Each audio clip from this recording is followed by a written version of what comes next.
But anyways, we've been talking about relationships, we've been talking about love, and I wanted to bring some people up tonight to be able to share with you guys because I think it's good to hear from different perspectives. And they're married couples, so I'm going to ask them some questions about from when they dated, from now that they're married, some different things like that, just so that you can hear from them. Because I know sometimes we all have questions, and we don't know how to get the answers to those questions, and we want to be as real with you guys as possible. So the other thing that I'm going to do is if you want to go ahead and if you don't have my phone number, you can get your phone out. My number is 812, and please don't do like you did at the lock-in. I got 500 texts at the lock-in. It's 812-480-5943, and I'm going to have my phone up here, and if you have any question that you would like to ask, I will filter through your questions, but I'll ask some of your guys' questions. We'll do some live questions, live feedback, and you can even ask specifically about a couple if you want to ask them a question, and if they don't want to answer it, they don't have to answer it, but we're going to do our best. But I want you guys to understand the importance of this because these are leaders that are sowing into this ministry and into your lives. And so I want you to receive from them as though that's who they are. You know, the Bible tells us that iron sharpens iron. So as they speak things and they say things, let it mentor you and let it speak into your life. And this is the other thing I want to say because, listen, and you're going to find out, I'm not going to dig too deep into the relationships, but listen, all relationships are not perfect. You know, you could probably think you found a couple that is the perfect relationship. Please stop shaking that. I mean, you're distracting me. You might think that they're the perfect couple, they have the perfect relationship, and then you'll find out that they're not. God takes two different people that have two different things in common. Sometimes He puts them together and somehow it works out, you know, when you put God in the middle of it. And so listen, not all relationships are perfect, but there's no reason to condemn somebody because the relationship isn't perfect. But what we want to do for you guys is to learn from our weaknesses, but to also learn from our strengths. That's the whole point of this, is to learn from some of the weaknesses. And I think I shared this a little bit last week, but what I don't want you guys to do tonight, and with any time that anybody ever shares testimony in front of you guys, I've heard teenagers do this. Well, so they did that, and they went out and did what they wanted, and they had a lot of fun, and look at them, they're doing awesome now. God's done all this. And that's why we showed you guys that skit last week, because there's baggage. There's always baggage that's brought into the marriage. And I don't remember who it was that I was talking to Lolly. And I didn't even think about this, but you know the baggage that I brought into my marriage isn't even just Rhonda's, it's even my kids. Like they have to deal with those things. Like they don't just disappear. And that's what I want you to understand. I don't want you to hear anything like, oh, I can do what they did and everything's going to work out. God can work things out. The Bible says He works out for the good of those who love Him. So when you love Him, He's going to work things out for your life. But listen, if you go to prison and get put behind bars, you're not going to get released on an early bail just because you ask Jesus to come into your life. You might have to serve out that sentence and then you get released. And so keep that in mind as we ask some questions and answer some questions. And it's not even going to get that bad. I don't have hard questions, so don't get too worried back there. But I'm going to go ahead and have my couples come up. If you could please bring a chair with you. We have Leslie and Chris Crane. Everybody give it up for them. We have Martin and Lauren Best. Give it up for them. And we have Miss Lolly and Mike Houchins. Come on down. Did you guys just boo them? Come all the way up. Come all the way up on the stage. Yeah, take the chairs. Let's make a line like right through here. That'd be great. You should probably sit by your spouse.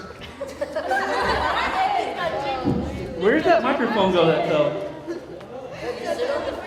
You took my microphone? So yeah, guys, are you eating? If you have questions, go ahead and start sending me any questions you might have. 812-480-5943. 812-480-5943. And for the couples up here, if you don't like some of the questions, blame it on Leslie because she sent me a lot of them. Dirty. All right, you guys ready for this? So this is what we're going to do. I will ask a question, and when I ask questions, I'm not just going to be like, hey, Martin, you have to answer this question. I'll let you say, oh, I'll answer that question. So that way, if you don't want to answer, you don't have to answer it. And if you do, you can. But let's go ahead and go around, and we'll do the first one. Everybody will have to answer this one. We'll start with Martin and Lauren. You guys ready? Oh, yeah. So the first question is this, and I want you guys to be able to get to know them and to maybe learn some things about their love life. And so the first question is this, is how long did you date? Yes. Was it like 3? Technically, we weren't dating. Whoa, were you 40? That's a story. Stop. Wait, so like it was like 2-3 years, right? Sorry. Yeah, 3 years, yep. Yep, 3 years. Yep. Go ahead and pass it down. 4 years. Is that right? Is that right? I think the man should have to answer this question. Yeah, 4 years. Let's see who can get it right. 4 years. 4 years? He said he would not propose to me until after 7, and a year and a half later he proposed. Just saying. Okay. Well, you guys go ahead and keep the microphone. For those who don't know, if Rhonda was here, we actually only dated for 1 year. And so it was like we knew we were old enough, so we're like, let's not get any temptations out there, let's just get married. So that's what we did. All right, so let's ask the next question. This actually came in on my phone, so we'll go through this. And the question is, how long have you been married? 16 years. I think only one of you have to answer unless the other one's wrong, so pass it down. Let's let the man answer this one. Hey, man. Almost 28. Woo! Woo! She says it's easy. 4. Yes! 4 years? Yeah! 4 years, 4 years, 4 years. All right. Well, we have a couple in the back as well. We have Mr. and Mrs. Poper in the house. Everybody give it up for them. So, how long have you guys been married? 28 years. Look at that. So we got 28 years in here. All right, Lauren, you can go first on this one. Okay. How did he propose? Oh. Wait, should we do a reenactment? It's on Facebook. No, it was really good. It was really good. He, I kind of knew it was happening because he's like, babe, let's match this Sunday. Yeah, okay. We're gonna match. So he blew it, but that's okay. Yeah. But he took me through this like park, and it was like a scavenger hunt. So like, we're finding all these things. Y'all ever heard of geocaching? Yeah. Yeah. So it was kind of like that. So the last one, basically, my ring was on a fishing string in the lake. But it wasn't in there. He had it, but I was supposed to pull it out and like open the box, and I was bending down getting it, and I turned around and he was on his knee. So it was really good. It was really good. Hey, so time out real quick. Give the mic back to Mark, because somebody just asked, what is your wife's favorite color? You guys are all gonna laugh. It's black. It's Black? Really? Isn't that like so depressing? Yeah. What's wrong with that, guys? Caleb, is that you? I can see you back there. Oh, there you are. All right, go ahead and pass it down. How did Mike propose? Well, we were on our way to dinner, and he pops open a bottle of champagne, and he drops the ring down in the champagne glass. And I don't drink champagne, and I was holding it like this, so I didn't see the ring in the bottom of the glass. And so he asked me to marry him, and I was like, okay. I don't know if I really said yes, or I don't really know what I said. Obviously, I said yes at some point. Maybe we But said. I don't even drink champagne, so he drank it, and then I saw the ring, and I was like, ah! Nice. So that's how. Okay. And then we went to dinner. So the next question that came in was, what's your husband's favorite song?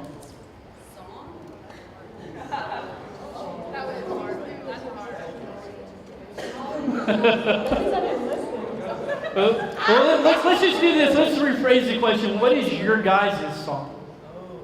What is What is your song? Everybody's got a song. Your love song.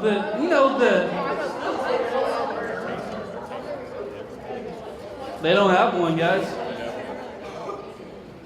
All right, pass it down. I'm gonna make this easy on the proposal. We were overseas. I got in a big fight and then asked her to marry me. Like, we didn't get into a fight. He was fighting. He was on the USA karate team, and so we were in Greece overseas. And so, you know, we're just going to dinner, didn't think much of it. And I get to the restaurant, and there's flowers, and everything's all set up. And, you know, we just talked and hung out. And he had tricked me earlier that night and said, look, you know, I had planned on something, and it's just not going to work out. And I was like, I knew it. You were going to propose.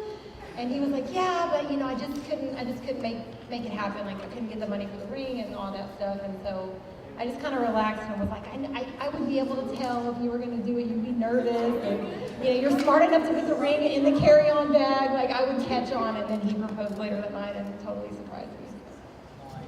Oh. Okay, let's do just a couple more, and then we'll get a little bit more serious. You guys can go and keep it. So. Let's go ahead and answer this one. Which one of you is the better cook? Him, hands down. Unless it's grilled cheese or like a fried egg sandwich, then I'm the girl. You got it? Otherwise, it's him. Chris is the cook of the family. You agree? Yes. Yes. Okay to agree? Yeah. Yeah. Who cleans better? Me. All right, pass it down, pass it down. Unless you're cleaning the stove. Better cook. Better cook? I think we're both equal. I really do. That was okay. We both like to cook, so All right. Well, then who's the neater person? Who's the better cleaner? me. Hands down, me. You agree? Yeah. All right, Because he doesn't clean. let's pass it down to the next person. I think he's a better cook, for sure. For sure. No. We're both pretty equal. She's been surprising me with some stuff, man. Like she makes the salmon dip. It's so good. So who's the better cleaner? I am. For some reason, I don't think. No. I clean the bathrooms. And she don't. Oh, you're the bathroom cleaner? I hate cleaning bathrooms, but stuffing your dirty socks in the couch is not cleaning. Next question. Okay, let's do one more, and this is one that Rhonda wanted me to ask. I'm not sure why. Maybe this bothers her, but do you put your toilet paper over or under? And do you agree? Over. It doesn't matter. It's going on the same spot. For him. Recently, I used to put it where it's over, but my kids like to do this and everything, so now I'm an under person. Now you're an under person.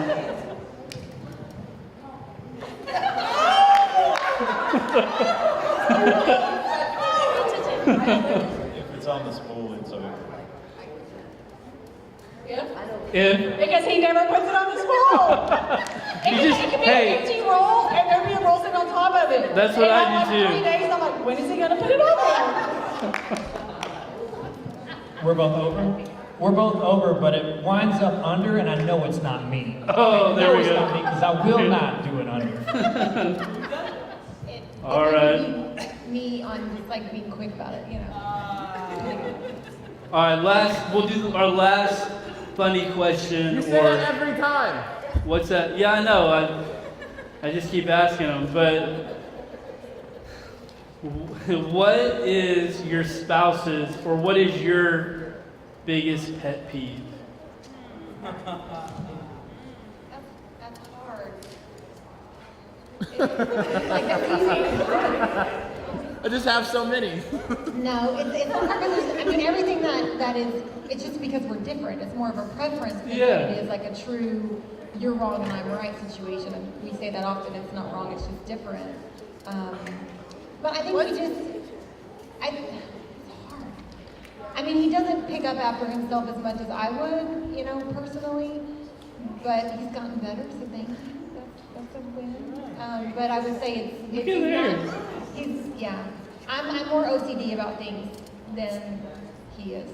So the interesting thing about her answer is that they're different, right? We're complete opposite. Complete we used to tell opposite. each other that when we were dating, like, you're weird, get away from me. Because we were so opposite. We're total opposites. All right, pet peeve.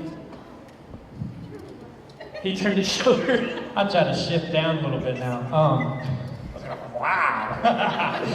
No, I think really it's, well, kind of the backseat driving thing, you know? Like, I'm a guy and I grew up riding motorcycles and go-karts and, you know, letting it get loose on the end and around the corners and stuff.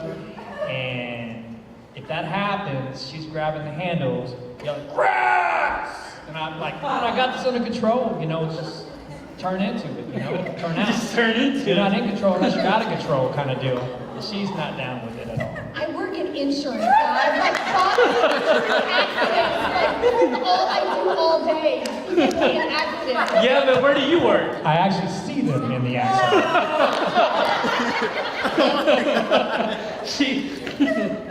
All right, go to the next one. My probably most, I don't know, maybe leaving The toilet paper off the medicine roll. bottles out on the counter. It bothers me. And the cabinet doors left open. Oh, Kitchen yeah. cabinet doors. I'm really glad Rhonda's not here to tell all mine.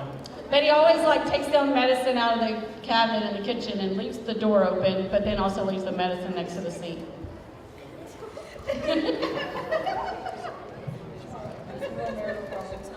Yeah, we're getting this figured out.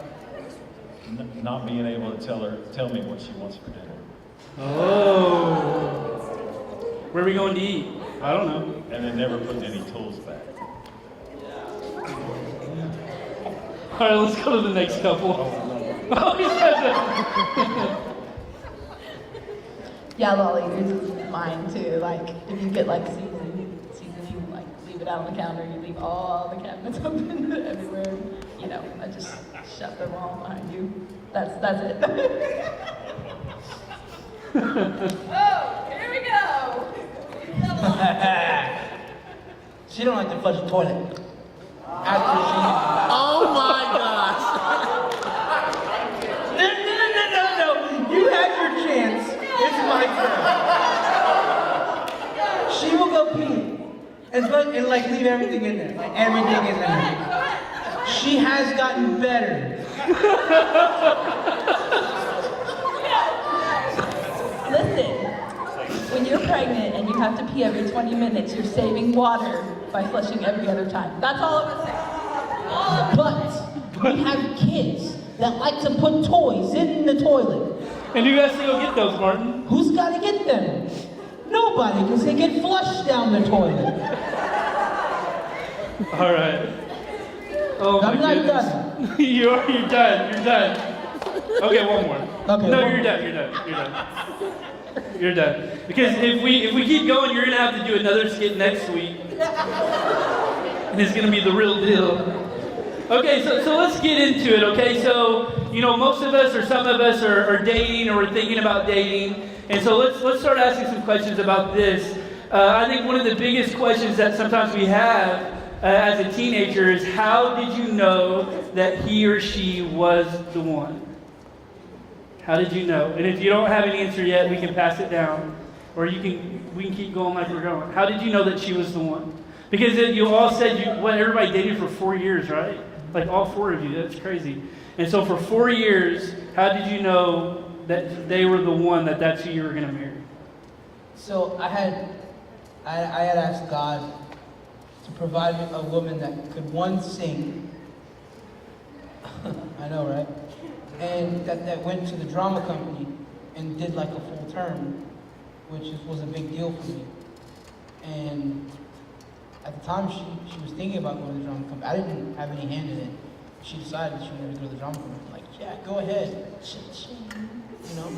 So, yeah, it was just the singing and I don't know, that was, yeah, on point, so. So for me, it took me a little while to to know that he was the one, because I had been contemplating, and him and I were best friends, so he was like my best friend. So I was contemplating with God. I was like, no, Lord, he's my best friend. I can't do this. But it's awesome how God works, because things that I had prayed for in a mate, when Martin and I first got married, he didn't have all of those. But it's really awesome seeing how God is using him now, and those things are now coming true. I mean, it's super cool. So, but yeah, at first, I that was something I struggled with, like knowing, oh, is he the one, or because that was something that I really was like just a mess about. But God just gave me a peace about it, and I was like, all right, this is it, So that's kind of how that went.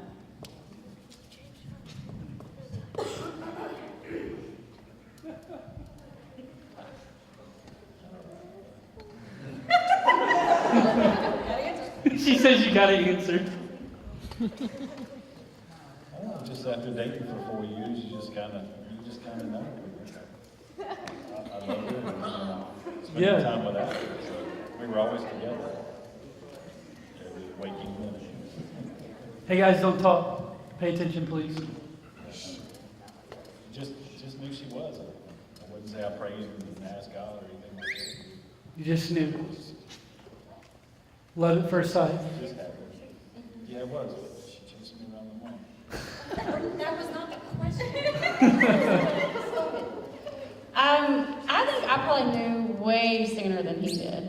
I was 16 years old when we met, and I remember sitting in class daydreaming.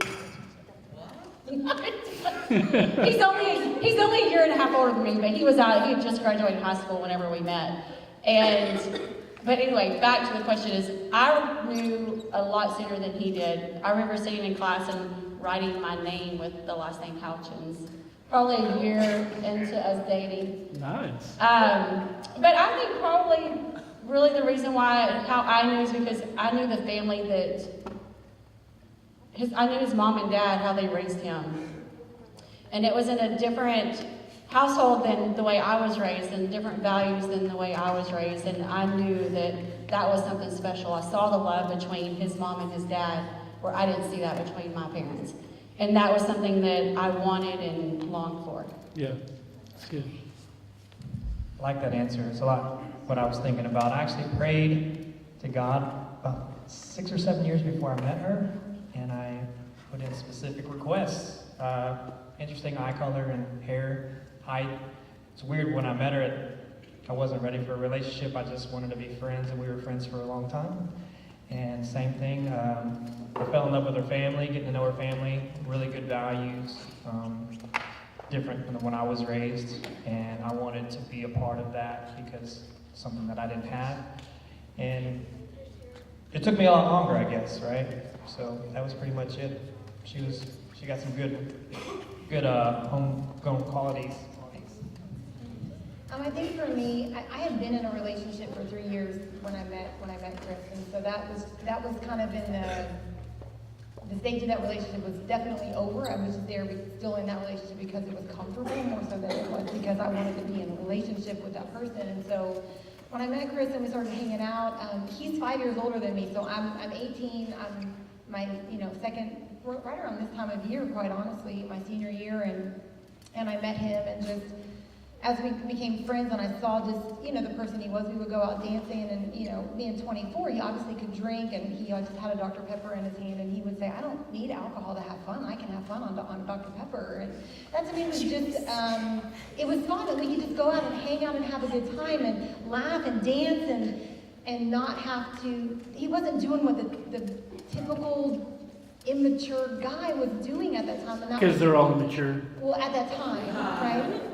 The worldly guys. Yeah. But I think for me, it was just something about the way he made me feel. Like, he made me feel like I was the most important person. Like that when we were in a room, that yes, there would be other beautiful people, but he just had a way of making me feel like I was what mattered most. And so for me, that was something I had never experienced, and he just captivated me with that.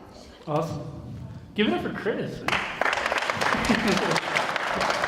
And so listen, we're just gonna do where different people answer some of these questions, so that way we don't run out of time. So whoever wants to answer this question, maybe one or two of you, this isn't gonna be an easy question. If you guys could just pay attention, because I think some of these things can help us. But are there any regrets or something you would tell your younger self now to help you have a better marriage from the beginning? Because I know sometimes I know for me, our marriage started off good, and then we had some rocky roads, and we're doing great now. But there's a lot of regrets that I have in my life that would have prevented that. I would go and I would try to change those things. So are there any regrets that you would go and tell your younger self now to help you have a better marriage from the beginning? I was engaged once, and I actually lost my virginity to the person I was engaged with, and I still think about that person still to today. Like, I wish I would have never given it up so easy. And that's weird for a guy to say, but I really do. I really regret giving it up, my virginity, to that person. So, I mean, I kid you not, I think about her all the time. Like, I wonder how she, and it's not like in a like, oh man, I still love her. It's not like that. It's like, I wonder how she's doing, like it's just a caring, but it's always there. It's like, it's like kind of annoying. It's like, dude, I'm trying to forget about that. I have a perfect person here, and this is the one that I should have waited for. Like, I want you all to get that. This is the woman that I should have waited for. But I guess at that time it didn't mean that much to me. And I wish I would have kept it so that I would have given it to the one that I'm supposed to be with for the rest of my life. Yeah, go ahead. When we got married in a big, beautiful church, and it was 500 people there. It was a giant wedding, and we're standing up there, and in my mind at that time, it was her and I, and that's it. We weren't centered on Christ at all. I wasn't following Christ. I was 10 and 2. I was in charge of my marriage and my life, and it was rough the first year because we weren't centered on Christ. You think about a marriage, you go and you hear people say, well, we've been married 25 years, and someone says, hey, what's the key to that? And they go, yes, dear. I'm like, come on, man, give me something real. Yes, dear is not an answer. That's not good advice, really. If I could go back and tell my younger self, I would definitely be a Christ follower and put him at the center of our marriage first, because it was a very empty church that day. And our first year of marriage we've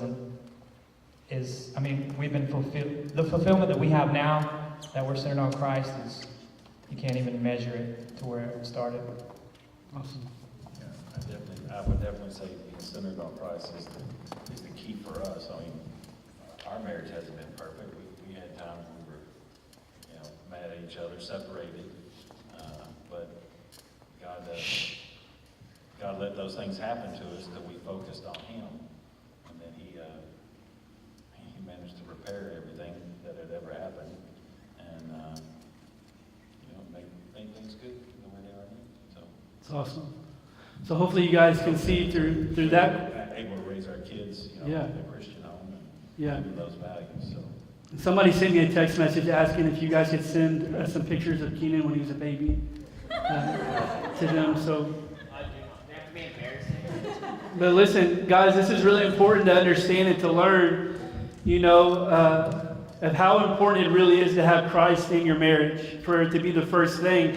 And listen, please pay attention, guys. This is important. Because if you don't have Him when you're dating, it's going to be hard when you get married.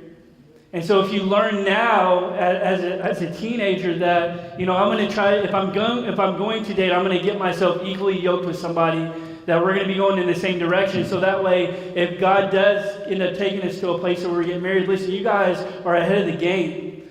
Listen, this is one of the things that they're saying they wish they could have had. They could have been ahead of the game. And it's funny because we talked about having baggage brought into our relationships sometimes. Well, sometimes we create more baggage when we start our relationships because we didn't allow Christ to be the first and be the center of that. And so this is what we're trying to share with you guys. So this is my next question. We'll shift directions just a little bit because it seems like everybody is in a place now to where they're serving God. So in what ways do you think God is honored today in your marriage? How do you feel like you guys together as a couple are honoring God in your marriage?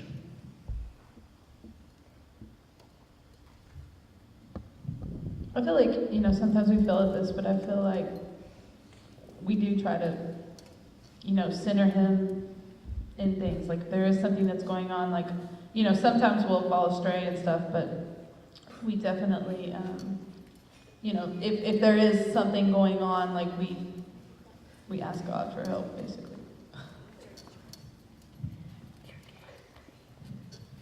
I would say one thing is that we do, and we try to do it more often than not, is to pray together as husband and wife. And over very specific situations, we pray together about them.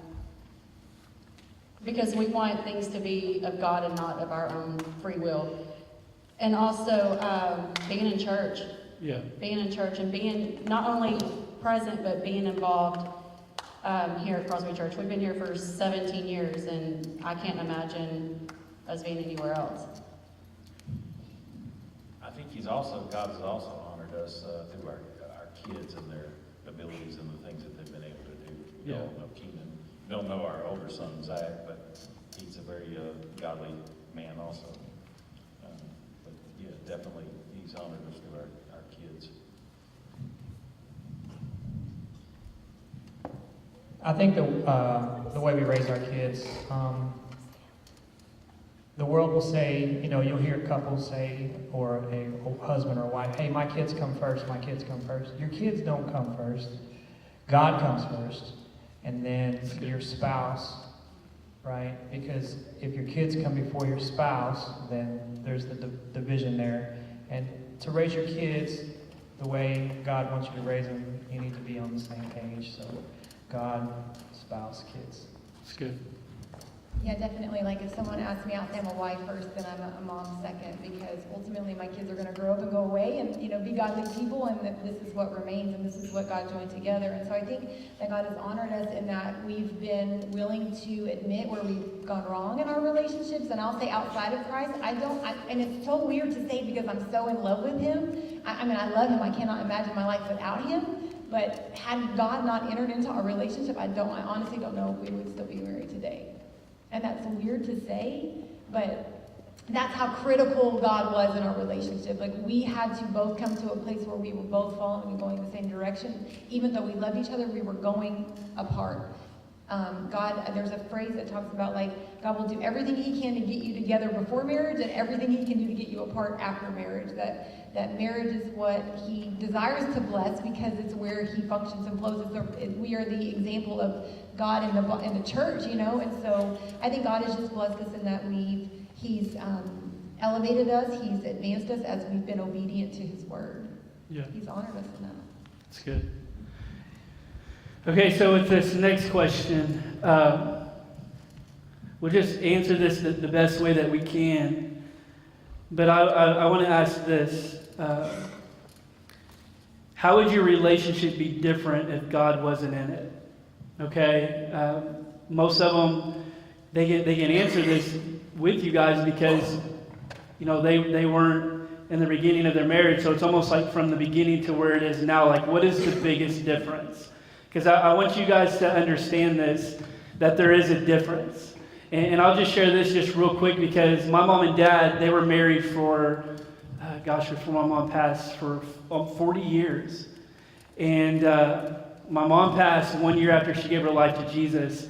And it's crazy because I've always seen my parents, they always fight and argue and cuss at each other. They never got a divorce because they grew up in that time where people didn't do that. But they always talked about it. But man, the year that they served God together, I never seen my parents love each other better.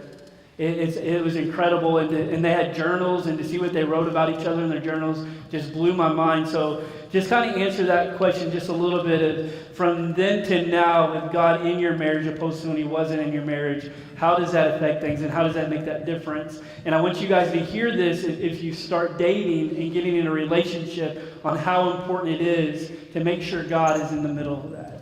So who wants to go first? I always just think of the analogy of the cordage of, 3 braided cord is not easily broken. You have your spouse, and then you have God in the center of that, and it just can't be broken. So when you have God in your relationship, you're depending on him for things.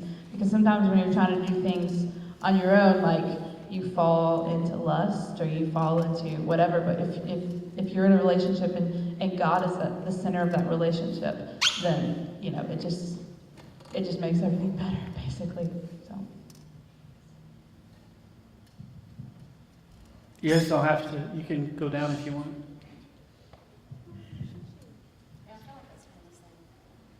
Yeah.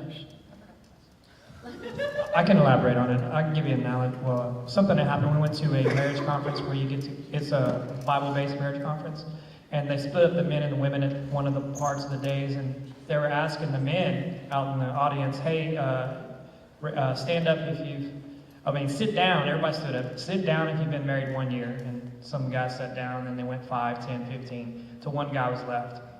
It was an old guy, and he'd been married like 40-something years, and he's bawling and crying, and everybody was wondering why he's crying about, and someone came over with a microphone, and he said, my wife and I have been married 42 years. The last 2 years, we centered our marriage on Christ, and he was crying because he had wasted 40 years of just coexisting, not really fulfillment. He said the last 2 years have been so much fulfillment in their marriage, and it really made an impact on us to see that. This is, I hope each of you get something out of this, because whenever Mike and I were dating, and he had already proposed to me, but I don't know if he even remembers this, but it was probably a decision that Mike and his family made that they did not want him marrying me unless I was a Christian. Do you remember that? And so Mike asked me if I was a Christian, and I said no. And I don't want you to take this lightly or think it's funny, but because it's really shameful. But I remember saying, okay, let's do this, I didn't know at that time the importance of what it truly meant to be saved and to have a relationship with God. So I did. I accepted Christ. I didn't live for Christ. I didn't even know what a relationship was. We got married. We ended up having some issues in our marriage. And it wasn't until 7 years into our marriage that I was truly saved. And so the last 17 years of our marriage has been a 180 from whenever it started. So just so you know, now, at your age, you accept Christ, know what you have. Know the importance of that relationship with Christ, because every relationship after that is based on your relationship with Christ, and it will flourish. That's good. Anybody else? You want to say something? Okay. I just want one person to answer this just because of time, but I think it's an important question. But I know for me that whenever I'm having a bad season in my life with my relationship with God, if I'm not doing what I'm supposed to be doing, I'm not in the Word, if I'm not praying and doing these things, I'm not who I need to be for my wife. It affects my relationship. So I wanted to see if somebody would describe on a time maybe where your relationship with God wasn't the best and how that affected things, because you can be a Christ-centered marriage and sometimes our relationship with God is up and down, but we need to understand how important it is that our relationship with Christ comes first, because if it's not good, then sometimes the marriage part of or your relationships or your dating, any relationship that you're in is going to be affected by your relationship with God. So can somebody elaborate on that just a little bit? You took it like, I'll say something.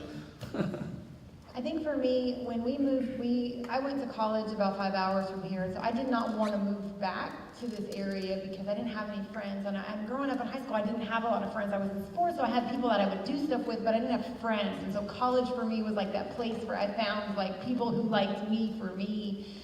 And so when we moved back, I came back kind of kicking and screaming because I didn't want to be here, but it's where he needed to be for his career that he was going into. And so I was desperate for friends, and so that desire to just have relationship, I accepted really the wrong group because they befriended me. So I'm like, okay, cool, let's go out and have, do things that we shouldn't be doing, hanging out and drinking and things like that. And, we're married and he's, entering into his career and just, we were on different pages. And I said it earlier, like we were just going different directions. We had different sets of friends. We did different things. Like our free time was spent in different places.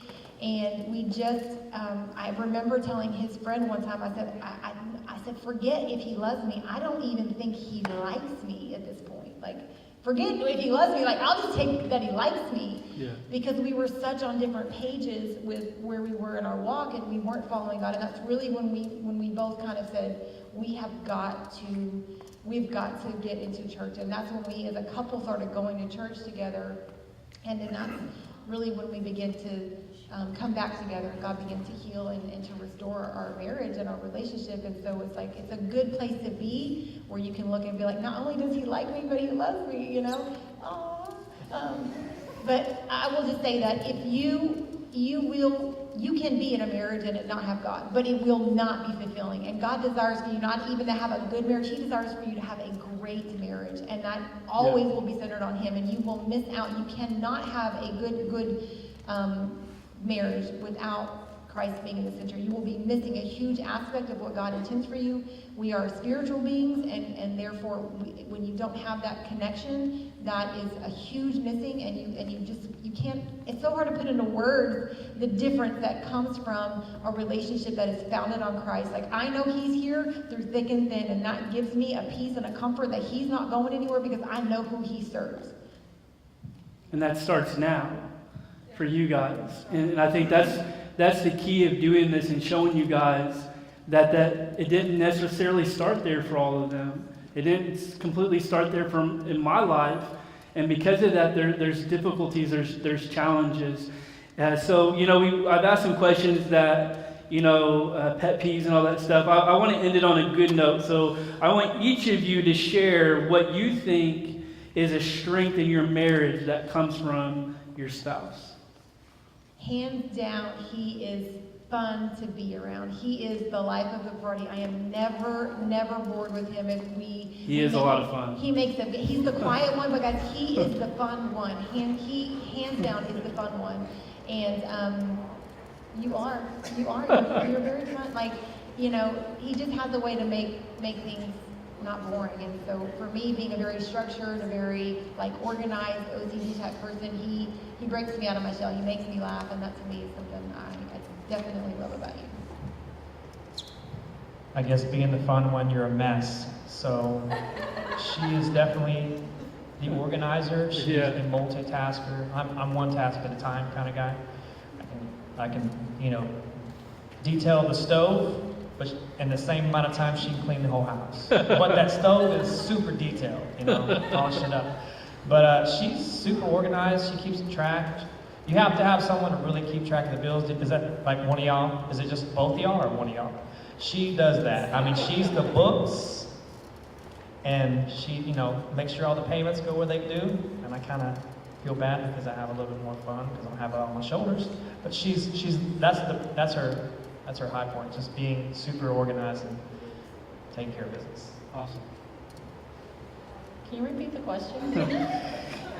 What do you feel like is a strength in your marriage that comes from your spouse? We did our pet peeves, but what's one of his strengths? I would say he definitely grounds me. As far as trying to, he tries to keep me level-headed because I can tend to go crazy. I definitely take on too much. Because I don't know how to say no. I just yes, and then I'm not sleeping at night. So, I'm probably just the opposite. I get lazy, and there's times I don't want to come to church, but she's the one pulling us. Let's go. Yeah. And I'm always okay. Yeah. And he's the most laid-back person I've ever known in my life. He's pretty laid back. He's chill.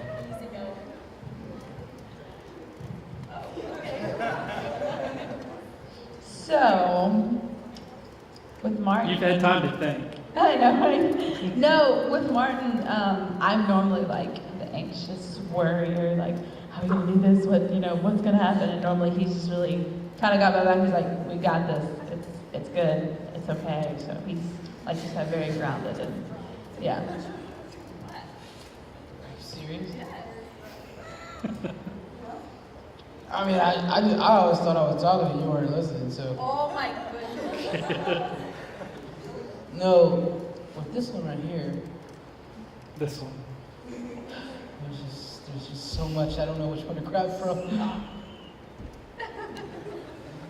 No, she's like super determined all the time. Like she's always like, she's got something in her mind and she gets that. But that could be a bad thing too. So, yeah. Like, can I just tell a story real quick? Ask her first. Can I tell a story about What?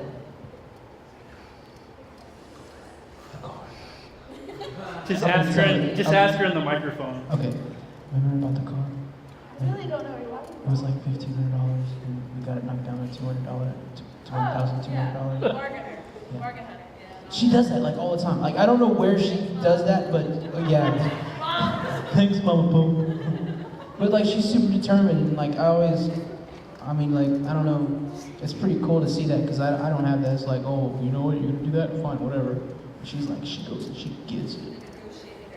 So I think I really admire that about her. So, Awesome. yeah.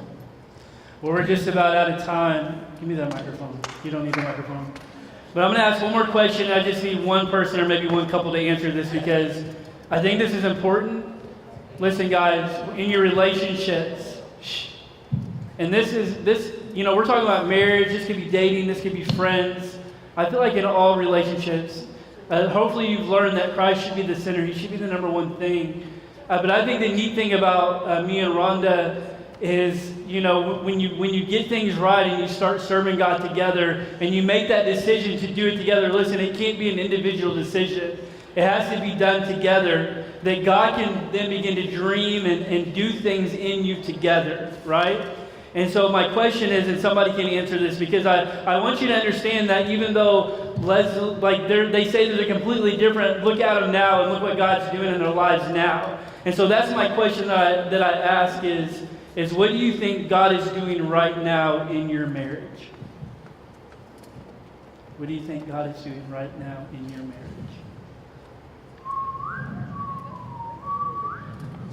You got something? I think God is really elevating us right now, especially when it comes to worship and stuff. Like we've never worshipped like Listen, this guys. before. Sometimes it feels like, hey, we're just singing songs, but like we're like worshiping together.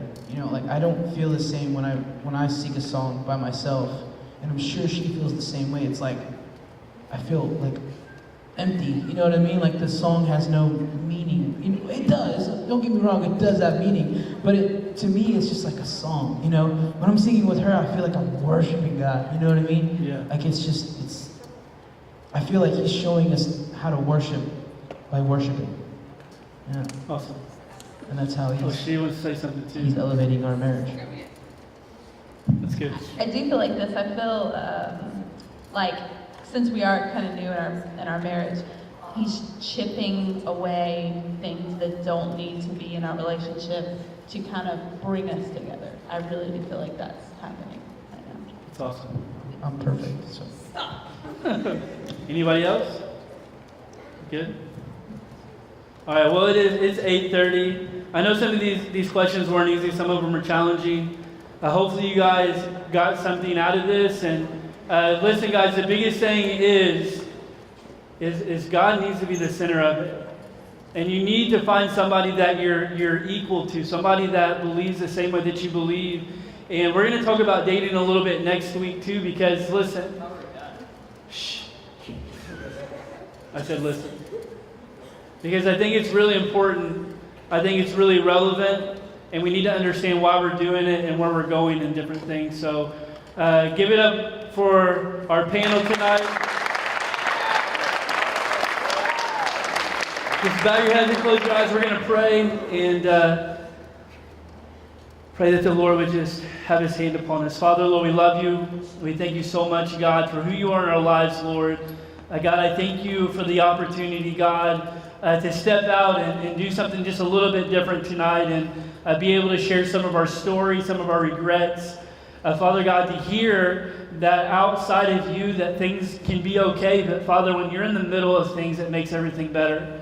And I pray, Father God, that we would see that in our relationships, God, but even in just our life in general, that when you're in the middle of our life, God, that things are better. Even if we're single, if you're in the middle, our lives are better. So, Father, I pray that we would lean on that we would pursue you, God, and go strong after you, God, every day of our lives. And just bless every student that's here tonight, God, and these couples that are on this stage, God. We thank you for their service. We thank you for what they do, Father, for you. And we thank you for their marriages, God. And we just pray an extra special blessing and portion, God, over their marriage tonight. In Jesus' name. And everybody said...